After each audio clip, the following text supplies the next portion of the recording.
সবাইকে অনেক অনেক শুভেচ্ছা জিসাস ক্রাইস্টের পক্ষ থেকে।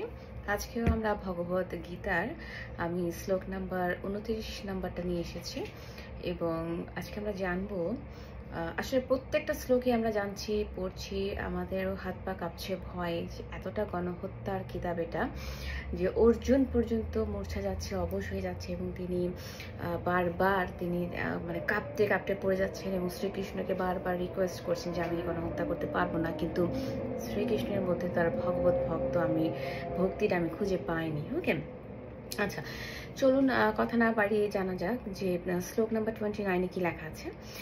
সেখানে লেখা আছে, অর্জুন বলছে যে আমার সর্বশরীর কম্পিত ও রোমাঞ্চিত হচ্ছে, আমার হাত থেকে ধনুক খসে পড়ছে, ত্বক যেন জ্বলে যাচ্ছে। খেয়াল করেন, এই যে ত্বক জ্বালা করছে বা তার হাত থেকে এতটাই সর্বশরীর কম্পিত হচ্ছে যে সে কোনো কিছু ধরে রাখতে পারছে না। এবং ব্যাখ্যায় লেখা আছে যে শরীরে কম্পন দেওয়ার দুটি কারণ আছে এবং রোমাঞ্চ হওয়ারও দুটি কারণ আছে। তার একটি হচ্ছে চিন্ময় আনন্দের অনুভূতি এবং অন্যটি হচ্ছে প্রচণ্ড জড় জাগতিক ভয়। ওকে, অপ্রাকৃত অনুভূতি হলে কোনো ভয় থাকে না। অর্জুনের এই রোমাঞ্চ ও কম্পন অপ্রাকৃত আনন্দের অনুভূতির ফলে নয়, পক্ষান্তরে জড়জাগতিক ভয়ের ফলে। এই ভয়ের উদ্রেক হয়েছিল তার আত্মীয় স্বজনদের প্রাণহানির আশঙ্কার ফলে। খেয়াল করবেন, এই যে আমি বলি গণহত্যা, এই গণহত্যায় কিন্তু শ্রীকৃষ্ণের মত থাকলেও অর্জুনের কিন্তু মত একেবারেই ছিল না। ওকে, এবং তার অন্যান্য লক্ষণ দেখেও আমরা তা স্পষ্টভাবে বুঝতে পারি। হ্যাঁ, অন্যান্য লক্ষণগুলো হচ্ছে তিনি বারবার অবশ হয়ে যাচ্ছেন, ফেন্ট হয়ে যাচ্ছেন, মূর্ছা খাচ্ছেন, তিনি বারবার মানা করছেন যে না আমি এটা করতে পারবো না, আমাকে মাফ করে দেন। ওকে, অর্জুন এতই অস্থির হয়ে পড়েছিলেন যে তার হাত থেকে ধনুক খসে খসে পড়ছিল, মানে যুদ্ধের যে ইনস্ট্রুমেন্ট ছিল সেই আমল অনুযায়ী সেগুলো খসে খসে পড়ছিল এবং তিনি প্রচন্ড দুঃখ পেয়েছিলেন, এতই দুঃখ পেয়েছিলেন যে তার অন্তর দগ্ধ হবার ফলে তার ত্বক জ্বলে যাচ্ছিল।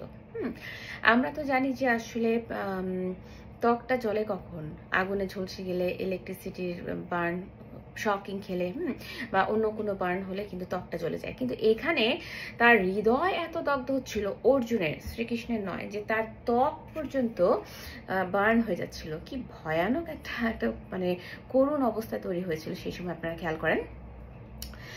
এই সমস্ত কিছুর মূল কারণ কি জানেন? এখানেও লেখা আছে, এই সমস্ত কিছুরই মূল কারণ হচ্ছে ভয়।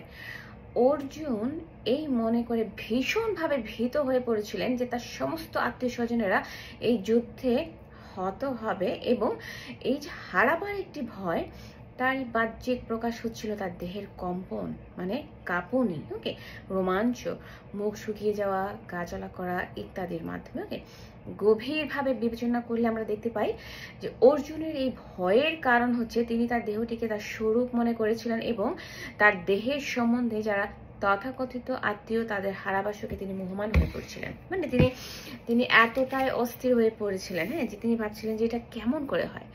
এই যে ভয়, যে আমরা দেখতে পাই যে অর্জুন শ্রীকৃষ্ণের সাথে থেকেও কিন্তু তিনি ভয়কে জয় করতে পারেননি, তিনি ব্যর্থ হয়েছেন। ওকে, এবং ভয় সম্পর্কে আমি বলি যে ভয় কিন্তু একটা ব্যাধি, এটা এতটাই মানে ভয়ানক একটা ব্যাধি ভয় যে এটা কিন্তু আপনাকে পরবর্তীতে মানসিকভাবে অসুস্থ করে ফেলতে পারে। ওকে, এটা আপনাকে চরম লেভেলে মানে নিয়ে যেতে পারে, যেটা আমি আপনাকে একটু আগে পড়ে শুনিয়েছি যে তিনি আসলে অর্জুন আসলে এতটাই মেন্টাল প্রেশারে ছিলেন যখন এই গণহত্যাটা চলছিল যে তাকে কিন্তু মানে এতটা মেন্টাল ডিপ্রেশনের মধ্যে তাকে ফেলে দেওয়া হয়েছিল যে তার মধ্যে মানে একটা ভীতিকর অবস্থা চলে এসেছে, তার দেহ কম্পন করা শুরু করেছে এবং তার মধ্যে একটা